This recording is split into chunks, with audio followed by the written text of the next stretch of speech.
জিলজাল শব্দের অর্থ কি বলেন? ভূমিকম্প। ভূমিকম্প, এই যে জমিন কাঁপে, ভূমিকম্প হয়, এই সূরার অর্থ হলো এইটা। এই ভূমিকম্প বলতে, জিলজাল বলতে আল্লাহ তাআলা কিয়ামতের ভূমিকম্প বুঝাইছে। পৃথিবীতে এমনিতে প্রতিনিয়ত মাঝে মধ্যে বিভিন্ন এলাকা ভেদে, অঞ্চল ভেদে ভূমিকম্প হয়।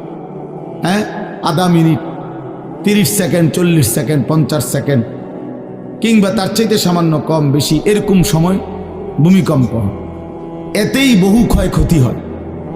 যখনই যেখানে কোথাও ভূমিকম্প হয় তো সেখানে অনেক ক্ষয়ক্ষতি হয়, ঘর বাড়ি বিভিন্ন কিছুর অনেক ক্ষতিগ্রস্ত হয়। কিন্তু আল্লাহ তাআলা বলেন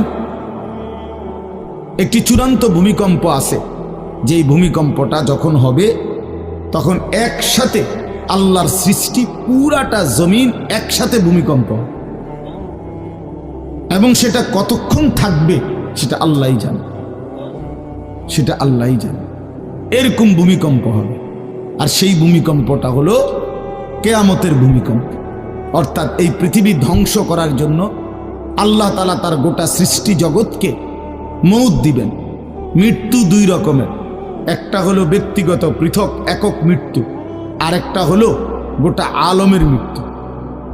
সবার যখন পৃথক মৃত্যু হয় তো এটারে বলে মউত, আর গোটা পৃথিবীর যখন আল্লাহর সৃষ্টি সবটার যখন একসাথে মৃত্যু হবে সেটারে কয় কিয়ামত। সেটাই কিয়ামত, ওইটাও একটা মৃত্যু। আসমানের মউত হবে, জমিনের মউত হবে, সূর্য চন্দ্র গ্রহ নক্ষত্রের মৃত্যু হবে, অর্থাৎ সব কিছু শেষ হবে।